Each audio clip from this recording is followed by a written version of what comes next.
Hello YouTube, it's my second video. I wasn't planning on actually publishing another one so soon. However, my scales arrived today, and so I did my measurements and everything, and it's a little bit scary, bit of a reality check. So it's today is stat day, so I'll give you those. Like I said yesterday, I thought I was around 17 stone, and I was right. I am 17.07 stone, which is 108 kilograms, and 238.98 pounds, which makes my BMI 48.1. So that's a reality, I guess. I wasn't expecting any major losses or anything. I have already started making changes, and I have been trying to eat better for the last couple of weeks, but it doesn't seem to be doing much. So I guess the weight plan that they're going to put me on I'm guessing it's going to be a lot stricter. So today is a bit more of a difficult subject. It's my relationship with food, my mental health, and sort of the struggle of mental health and physical health, and how they interact with each other. So I've had a love-hate relationship with food for a long time. When I was younger, when I was 15, something like that, I started sort of comfort eating, which I'm sure many people understand what that's like, because I was bullied a lot in school, and I never fit in anywhere. I was always very different, and I felt like no one really understood me. I felt like I was alone in the world. The only way I got through school and sort of the couple of years afterwards was a very few close friends, and they know who they are, and I'm eternally grateful for everything that they helped me through, because I don't think if I didn't have them, I don't think I'd be here today. And when I had my son, very young, when I had my eldest son, I started to feel even more lonely, because not many 16-year-olds around where I lived had got children. They were all off going to college and having fun and being 16, and I didn't get to do that. So I was really, really lonely, and so a lot of my time was spent just eating and being lonely. And I also have this issue where I eat when I'm bored. I think it's to do with I don't really know what it's to do with. If anyone's got any clue as to why that is, please do comment. But I do. I know I eat when I'm bored. I eat and I smoke, and I know I shouldn't do either of those, but I do.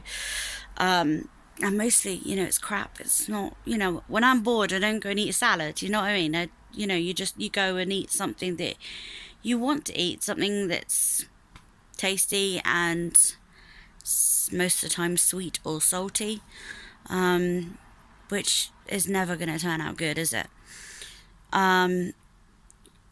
But then I began to realise that my relationship with food was actually stronger than an average person's, because I seem to sort of have something different than everyone else did. I had the ability to taste something and know exactly what went in it. I had I had just like I had a better palate than most people, I think. And I began to really love cooking, and I enjoyed different flavors and putting different flavors together. And apparently, so I've been told, I'm really good at it. Um, there aren't that many people who have not liked what I've cooked them, um, which is nice. But the problem is that when you love food that much and you love feeding people and you love feeding yourself because you adore taste and flavor, that gives you a really strong connection with food that is difficult to break. And that's probably going to be a big issue for me later on when I've had the surgery, because I'm going to have a different relationship with food. I'm not going to have no relationship with food. Obviously, I'm not. I'm not pretending to myself that this is a miracle cure for food addiction and for eating disorders. I'm not saying that, you know, but it'll be different, and I'm going to have to get used to the real differences of two sort of polar opposite ends of the spectrum, because I think people who have had surgery are often very worried about food all the time, and whether they're getting enough protein and whether they're getting enough other vitamins and whether they're eating too many carbs or eating too much sweet stuff, or not getting enough water, or that's constant worry, and you're always worried about whether you're doing the right thing to your body. When you have an uncontrolled food addiction, you just don't care. You'll probably put anything in your mouth. If it satisfies you, makes you feel good, you will eat it. It just comes part and parcel with that issue with food addiction. So I'm just going to go a little bit into my mental health. I have borderline personality disorder, which can be a catalyst for addictive behaviors. So it really didn't help having that, because it ends up being a crutch. You think, oh, I'm feeling really, really rough, and I've got all these emotions built up, and I don't know how to process them. So I'm just going to gorge myself and forget about everything, because while you're eating, you forget. You forget your problems. Even if it's just for that 2 or 3 minutes while you're stuffing your face, you forget. You forget why you feel bad. You forget what initially made you come to the point where you are gorging yourself, because you're so into it. You're so involved in it. And afterwards, you feel good for, a minute or so, 2 minutes, 3 minutes. And then you get the gorgeous remorse. Because you've done something stupid. You've made your situation worse. You feel bad because you're fat. You feel bad because you don't have a good self-esteem, because you don't like the way you look. So you eat something bad for you that makes you feel good for a few minutes, but then after that you realise, well, I'll probably just put on another pound. I've just eaten a whole tub of ice cream. I think probably my lowest point for my food addiction was when I was about probably 17, something like that. I ate an entire pavlova. And boy, did I feel sick afterwards. I was so depressed at the time, and I felt like it didn't matter. And I was actually quite suicidal at the time, so I kind of thought, well, if I eat now, it's fine because I'm not going to be here in a little while anyway. I've struggled with suicidal issues for a while. It hasn't been anywhere near as bad as it used to be. I don't have any feelings of hurting myself. I don't have any sort of wants not to be here. I have no plans of any sort for that. I know how important it is for me to be here for my children, for my husband, for my friends. And even when I am feeling bad, it doesn't take me long to realise that it's short-lived. It's not something that's going to last forever. I remember that the emotions that I have because of my borderline personality disorder, which gives you extreme emotions that can change from one to the other really, really quickly. I realise I'm getting to that point where I remember that the feelings that I have, even though they're really intense, they feel like they punched me in the chest. Even though they're really intense, I remember that it doesn't last forever. It's something that I will get over. And that's been something that's really helped me, sort of remembering that fact, sorry. I think that's been a big improvement for me. I am with community mental health. I'm supposed to be getting some